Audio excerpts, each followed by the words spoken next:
Achal, co-founder and CEO of Vaayu. We are a B2B tech-focused platform backed by exchange. So in simple terms, if I'll explain, we are digitizing the B2B Udhar, which is like been there for the ages. But apart from that, there are like a couple of interesting things that we are doing. In fact, most of those things are world first, so which has never happened for this specific section of B2B distributors and retailers that we are targeting. And our target audience is the distributor having the revenue starting from 25 CR and going up to 100 CR.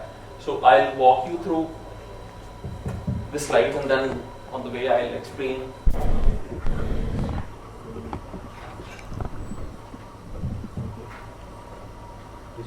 Yeah.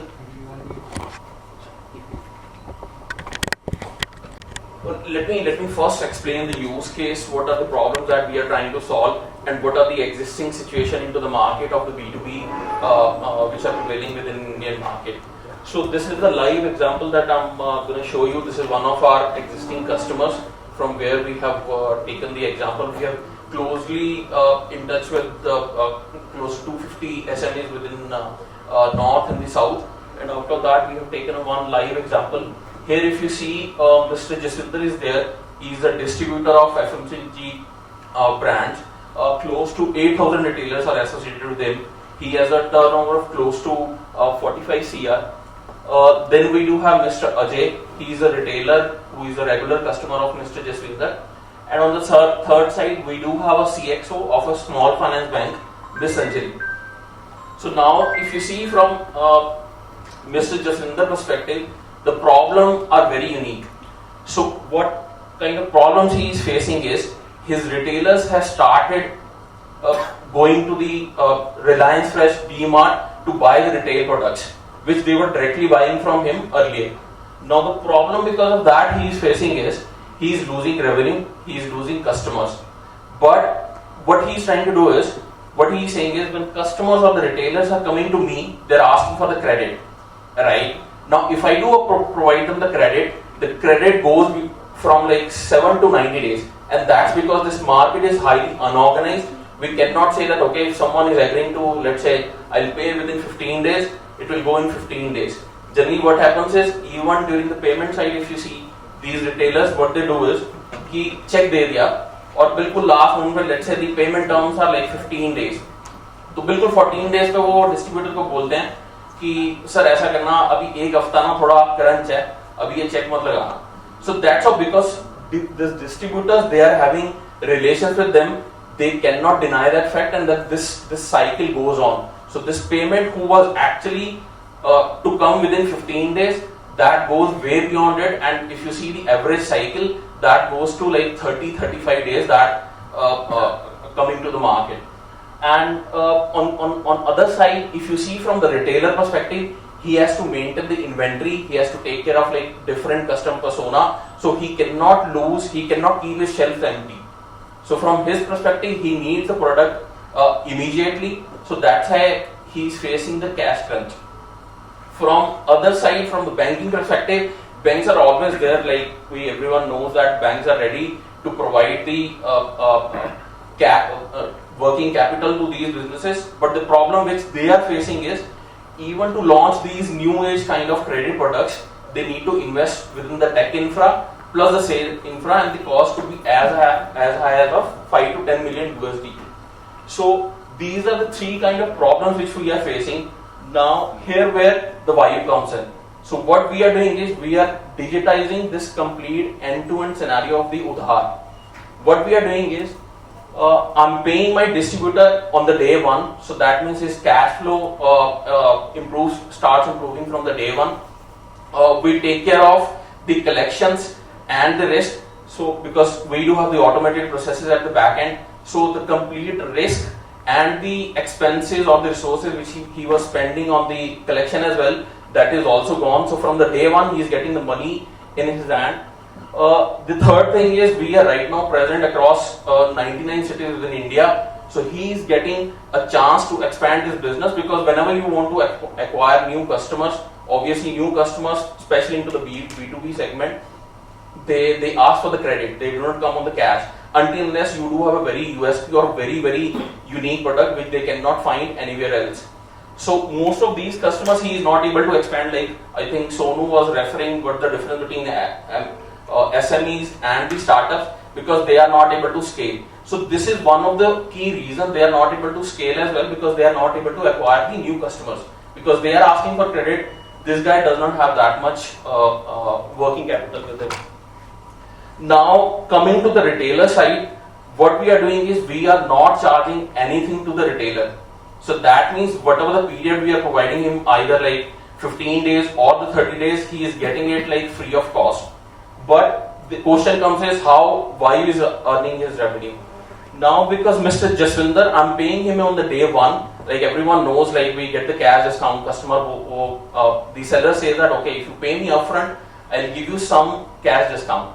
So that's where the revenue is coming for the Vaayu. So what we are doing is, instead of charging the retailer, I'm giving the money upfront to the distributor and charging a cash discount to him, which is my revenue.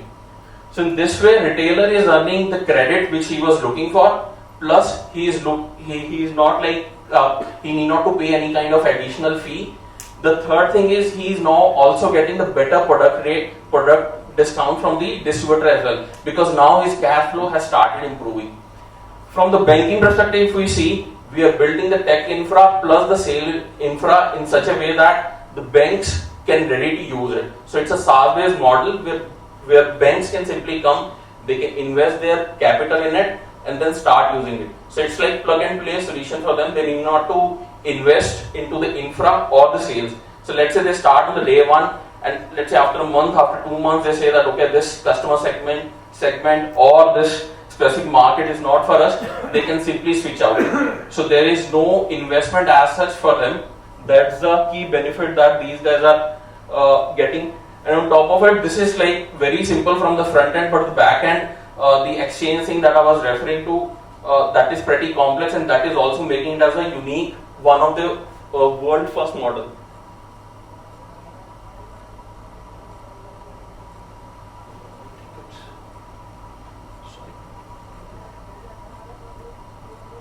Yeah, so this is our current status. Right now we are operating out of 99 cities. We do have one RBI registered lender with us. We do have order book of 20 CR book with us. There are another 25 CR order book which is in progress from these distributors that we have already in touch. In terms of projections as well, if you see the 2023 projections, we are targeting that we should expand our operations to 200 cities within India. From one lender, we want to expand ourselves to several lenders so that we can offer the multiple exchange models to these customers. Plus the order book, we want to raise it to 125 CR.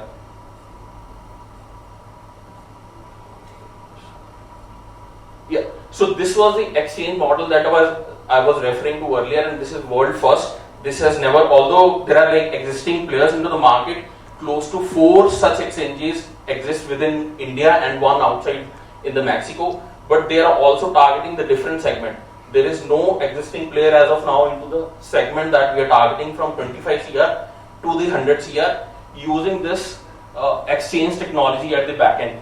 If you see, right now we are charging 20% of the total cash discount which is being charged directly by lender to the distributor. Out of that, 20% revenue Vaayu is earning, and because of this exchange model and the kind of automation that we are doing, our margins are going, the profit margins are going up to 76% out of it.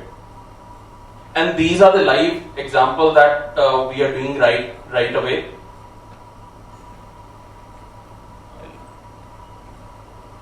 Coming to the differentiators, the biggest differentiator that right now Vaayu is having is the exchange model. There is no such model existing as of now into the market. There are different variations of the similar lending, or people say sometimes BNPL, but no such exchange-backed model has ever existed for this customer segment within India, or like even per se globally as well. And Vaayu is aiming to be the dominant player within this specific segment, or you can say we want to be the Maruti of this specific segment. There are few players within India who are like, because Nandan Neelkani has recently started saying that like UPI layer for the B2B is coming on. And in fact, like even in the past, RBI governor, Mr. Rajan, he has put up some layers that okay, we should bring this exchange model into the B2B, but this has not really started. Things have now started coming up. From that perspective, if you see, that is one of the biggest differentiator. Another differentiator from revenue perspective or the risk perspective is Vaayu is not lending from its own books. So that means the capital risk remains with the lenders, whereas Vaayu act as a core tech player into the market. So these are the two existing differentiator that we have. On top of it, we are also trying to utilize the data which is lying with the distributor. So right now what is happening is the complete Udhar system which is happening into the market, it's completely intuition based. तो वो क्या होता है कि distributor के पास में जा रहा है, वो पूछ रहा है कि तुम्हारा रेफरेंस है. If you do have the reference, you can get on the credit. So this is supplier provide credit, and the problem because of this unorganized and the intuition based credit is the rate of interest is pretty high. So we have observed the rate of interest which is being charged by supplier, which is embedded into his product cost. As of now, it's ranging from 2 to 6% per month. So you can imagine if someone is paying like 4 or 5% per month, what could be the impact on his final cost. So these are the key differentiators through which Vaayu is trying to bring down the prices instead of like increasing the prices into the market. That is also one of the biggest differentiators that we do have into the space. Coming to the current traction, we have started our beta in March 2022 only. Coming to the future projections in March 2024, we are targeting a disbursement book of 2000 CR and close to 300k transaction we are targeting as well, and close to 50,000 businesses we want to touch upon in 2024 in next 2 years. This is how the Vaayu works, like very basic on the front end as well. We tie up with the anchor which we called as distributors. So distributors act as our anchors. All these retailers get onboarded with the Vaayu. So we calculate the alternate credit score of these retailers. We pass on this data to the banks or the lenders, and we ask them to evaluate them. And on the basis of that, they assign a specific limit to these retailers. Once the limit is assigned, they can simply use this limit to buy the product from the distributor, and then like we pay the distributor immediately, whereas these retailers can pay me back after a specific credit period without paying any additional fee on top of what they are paying for the only product.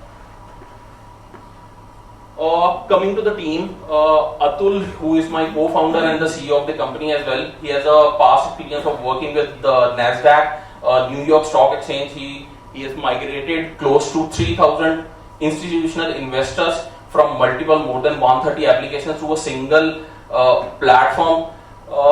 Coming to me, I'm the CTO as well at the Vaayu. My primary focus is on the ERP system, embedded finance, and the mobile solutioning.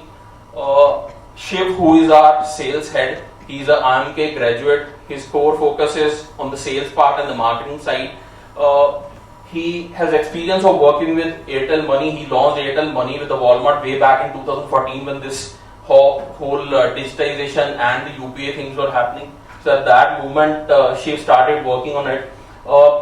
These are the few brands we have earlier worked in. I have worked for Deloitte and IBM earlier. Atul, he has worked for Bank of America, SunGard, and recently has worked for non-autonomous driving as well for BMW and Mercedes in Germany. Coming to our extended team, we do have Satyam Kumar. He's a pretty known name in the fintech industry as well. He's an advisor and an investor as well for us. Apart from Satyam, we do have extended team of 4 people. There are like few people we are in advanced stage of hiring as well. So those guys have been like heading the unicorns, and they are also taking care of the global acquisitions as well. These are part of our extended team which are working like on and off, not like just last thing. These are a couple of like product slides. Market itself is pretty huge. Everyone knows that there is a 28 trillion rupees gap into the credit, so it's pretty big. In terms of investment ask, we have already raised a pre-seed round, which is only at the idea stage, even the product was not there. We have raised close to 80 at that time in CCDs. As of now, we have started the VC round as well, but like because that round takes obviously the longer, what we are doing is we are doing a bridge round so that at least the resources that we are targeting as of now, we can bring them on board like without losing any further time. So we are raising 3.8 CR, which is closely 500,000 USD. Out of that, we do have we are getting the term sheet signed from a German-based angel, and that is in progress. And for rest, we are looking for. Sorry. What valuation? We have not done the valuations as of now. We have done the CCDs. Okay. So because like we were like little early, so we don't want to rush into the valuations and like make it like more complex. So we are going step by step and like. Where is this based? Primarily, my background, I am from Amritsar, but our company is based out of Pune. Pune. Yeah. And I think like I would like to add one point over here again. Like Sahil was mentioning that like okay, he has started PN with the vision that okay, because people are saying like in Punjab you should not like stay, you should go either move to Bangalore or to Pune or to some maybe these two cities, because like the core angel network or the investment is lying over there. I think we are one of the victims, or like because personally we wanted to start from here itself, but like whoever like we were in touch with different advisors and the mentors, and everyone guided us that okay, this would not be a wise decision to stay as of now, for especially for the fintech into the Punjab. And I'm really happy that okay, Sahil has started this one. Why Pune? Why not Bangalore or Gurgaon? Pune, because like my Atul, who is my co-founder and CEO, he is based out of Pune as well. Like although he is my elder brother as well, and he has a base in Pune. So we were thinking in a way that because he was taking care of investment plus strategy, so Pune, Mumbai, that location, and technology wise, I can take care from the North India region as well. What's your background qualification? I'm a technically my background. I did my engineering in 2009 from Punjab University, Patiala, and then I started working on ERP system. My last company, I was working as a solution architect for Deloitte in US, and I migrated close to 160 applications or different applications, consolidated that into a single ERP system, and that solution was rolled out into 140 countries in a single stretch. At what rate you are raising CCD? Sorry. What rate investors? Yes. Yeah. What is the rate? Open rate. Right now we are raising it like the same stage that we raised for the idea stage. It's only at the different, some terms are changing, like only the discounted rate we are changing as of now, but otherwise it's going to be the same. So what is it? The floor was like the lower floor was 3.5 and the upper floor was 7. We did that at 50% discount in the earlier round. So I just want to, because I am from banking background, so any bank till date you have onboarded? We are in touch with a couple of banks, but like I mentioned, we have onboarded one and RBI registered NBFC. So the complete, see, our idea was to first, like, again I'll relate to what Sonu was mentioning. So mistakes are costly. So what we wanted to do is like first we wanted to set up the ground, right? So what we did is we went to a single NBFC, because this is a high barrier game. It's not like you go to a bank and say that okay, let's start doing the business. It's a high barrier ground. We have onboarded one NBFC with us. The complete compliance activities from the starting from the commercials till the execution of the contracts, we have completed that. Now we do have the enough ground and the experience as well that okay, these are things that we need to take care. And we are in touch with few banks as well. But yes, like because we just started the operation in March, it's going to take a little more time. We are already in touch with one of the biggest nationalized banks who are also exploring into the similar space. So the good part is even banks, they want to explore the things, and the benefit that we are providing is you are not investing anything out of it, right? I'm providing the even not only the tech infra, I'm providing the sale infra as well. So they need not to spend any sale resources as well. We are doing it end to end. We are bringing the lead, converting into the sale, and then like providing the tech as well. then you become P2P. Sorry? Then either you become P2P or you become NBFC. See, if I become NBFC myself, there are like two reasons we have not gone into that space. At least for the next 3 or 4 years, we are not targeting it. The first major reason not going into NBFC is your compliance activities on those sides is pretty high. Second is my expertise are into business consulting plus the technology plus the exchange thing which I was referring to. That goes into the sideline, right? The third thing, the financial risk comes on me, right? Because then I have to lend from my own book. Right now, what I'm doing is they are investing the capital. I'm using the data plus technology and my strongest points to. But you are adding the layering, and there is a cost to it, which distributor has to see. No, the distributor is not. Because you're discounting the that layering is there. Correct, but that's not an additional cost for him because he's already doing it. Right you go to any distributor ये बहुत time से बहुत पुराना अपना system है जिसमें हम लोग ये कहते हैं कि पैसे अपफ्रंट दो मेरे से कैश डिस्काउंट ले लो 2% ले लो 1.5% ले लो उधर क्या रहता है अगेन एक दैट कम्स इनटू पिक्चर ये टोटली अनऑर्गेनाइज्ड है तो वो रिटेलर को क्या करता है कभी 1% दे दिया कभी 2 पे तोड़ दिया कभी 3 पे तोड़ लिया जहां पे उसका बात बनता है वो वहां पे उसको डील को खत्म कर देता है what we are trying to do is all these things which are not data driven intuition based hidden behind the bars we are bringing it upfront and making it like open kind of market so that everyone can get the benefit out of it. तो जैसे आपने बोला जो RBI के साथ आपका वो bank NBFC के साथ टाइप हुआ है तो आप बोल रहे एनबीएफसी से नहीं क्योंकि लॉस उनका आप इसमें लॉस उनका ये सारा करेक्ट तो जो ड्यू डिलीजेंस करेंगे वो उन्हीं करेक्ट और वो कुछ आपको बस जो डिस्काउंट मिल रहा है आप एनबीएफसी से कितना शेयर करो और we are charging close to 20% out of it जो आपको डिस्काउंट मिल रहा है उसमें से आप 20% रख रहे हो और Yes. 80% एनबीएफसी को 80% they are taking it. What is the rough rate But- at which you are funding the distributor? Rough rate means you mean to say how many distributors are Discounting. discounting as of now we are targeting like 2% which is a pretty competitive rate. In fact, I have seen the What's the scenario. annual rate? What is the XIR? This 2% that we are charging, that is the transaction based, not as a. What we are doing is, for example, this 2% is for the one time. full one time for the full month, right? Let's say some distributors are there who are offering their. Cycle खत्म हो जाता है हाँ, but वो cycle खत्म हो जाता है, लेकिन कुछ में क्या है, वो क्रेडिट पीरियड 15 डेज करना चाहता है, तो 15 में हम लोग क्या करते हैं, that we proportionate to 1%. So that's how it's working, but annually it goes to 24%, out of which 0.4, 4.8 is my margin.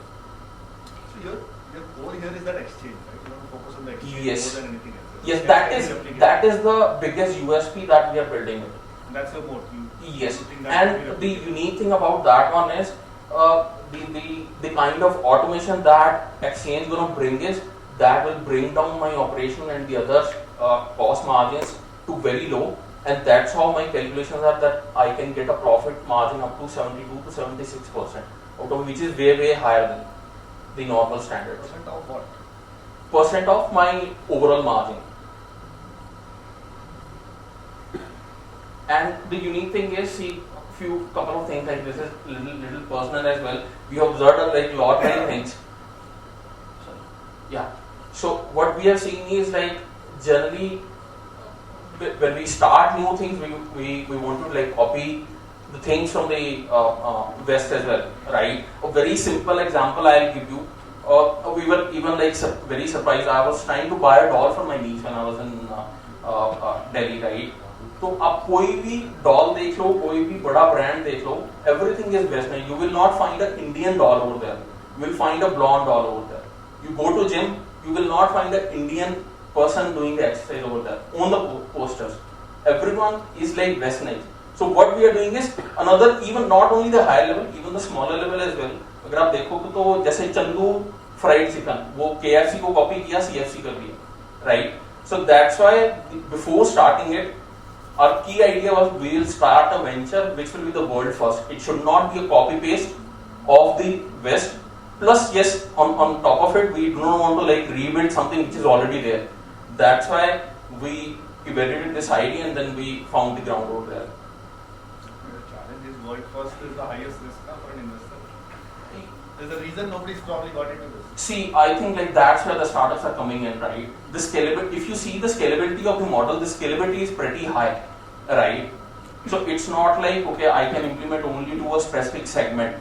Although even we have chosen a specific segment so that we can be a dominant player within it.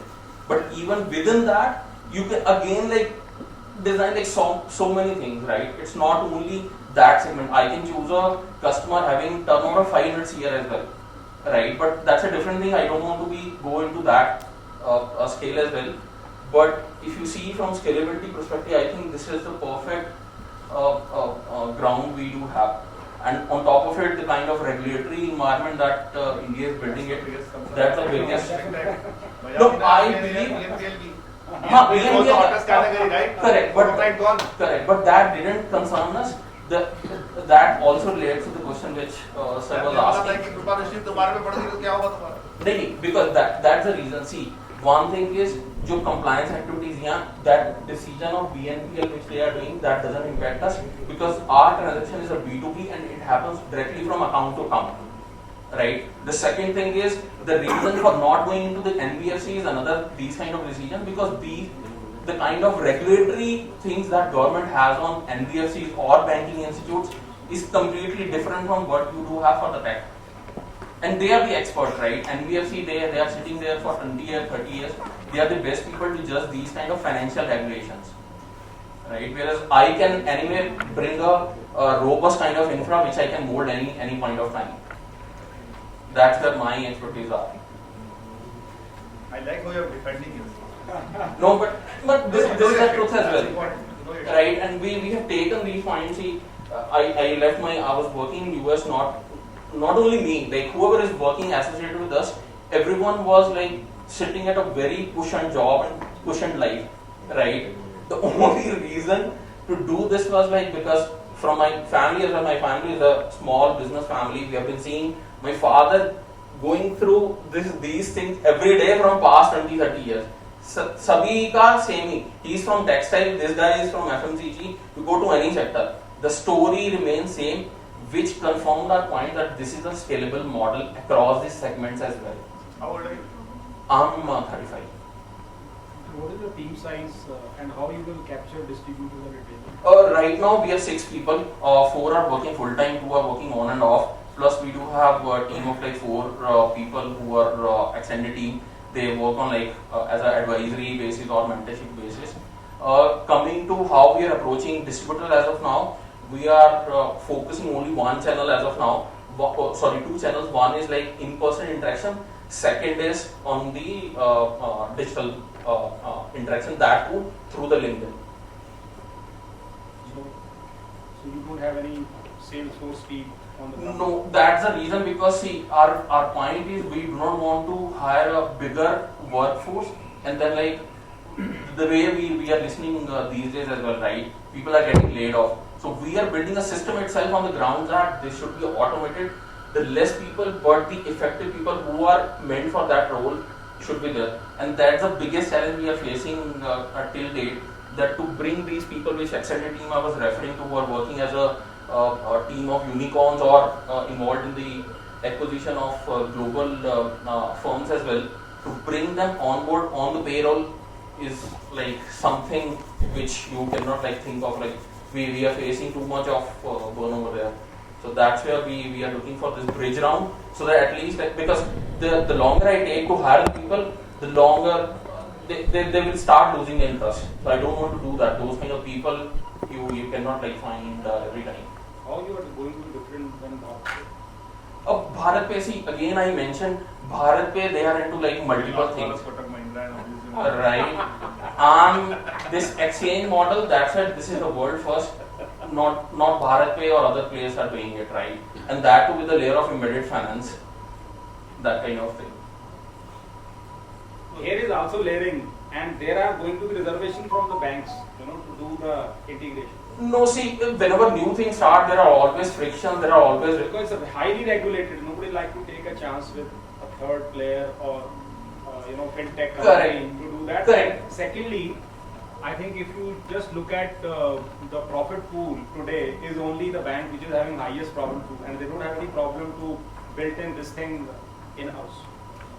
Correct, and that's a new thing that we are building it. Obviously, there are like few things which remains in the start, but yes, until unless you do not try it, you don't. And I don't think so. India will ever get this in what, because see, 2013 or 10, if you ask someone, like there are like videos as well where people are saying no, India में जहाँ internet नहीं आता वहाँ लोग UPI कैसे use करेंगे, वो काम में कैसे आएगा. Now even if you go to a pani puri stall, he does have a UPI code over there. I agree with you. Infra तो great हो गया. I'm saying infra great. I agree with you. I'm saying Correct. why this middleman? I'm talking about you as a middleman. I'm not a middleman. I'm a value addition to the ecosystem. That is the biggest difference, right? I could be a middleman जिधर मैं सिर्फ बंदे के पास गया उसका पैसा. Default. I mean, there's FLDC. So what kind of FLDC? See, again within that one, there are multiple models. Right now, with the lender that we are associated, there is no FLDG model as well, right? But yes, in the market there are FLDG model existing where they are asking from the party. But again, see, all these things are like on the table negotiation kind of things. It's not something which is a hardcore rule or a policy that okay, FLDG should be there. Yeah, I mean, so all the fintechs which I have seen in the market, they need to whoever is lending money. So it's majorly a lending business, right? Where you are bringing you're more of a BC, banking correspondent to the bank, right? Where you are bringing a lead to the bank and bank is giving the money to the corresponding person. So in that case, if the risk assessment is done by you, so I assume bank must be charging some if there is a default. There is a very thin difference. There is a big difference between this one. What we do is we present the data to the lender, right? They are the expert in the data analysis and seeing that okay, whether in this scenario I should lend or not. The problem is they are not able to capture those data points. So what I am doing is I'm not taking the decision that okay, you lend this guy, you pay this much to this guy. What I'm doing is I'm presenting the facts in front of him that this is a situation, this is a profile, these are the factors that you should consider. There could be a risk, but the decision remains with the lender whether he gives it or not. That's the major difference. Okay. So why I'm asking, because we are also a regulated NBFC and a fintech there. So we are a P2P Okay. company. Oh wow, So, that's great. Then I think like you can probably relate to very well. That's why I'm asking. After the session. And probably I would love to have. I think we were looking for the 7 players. I think I found the second one already.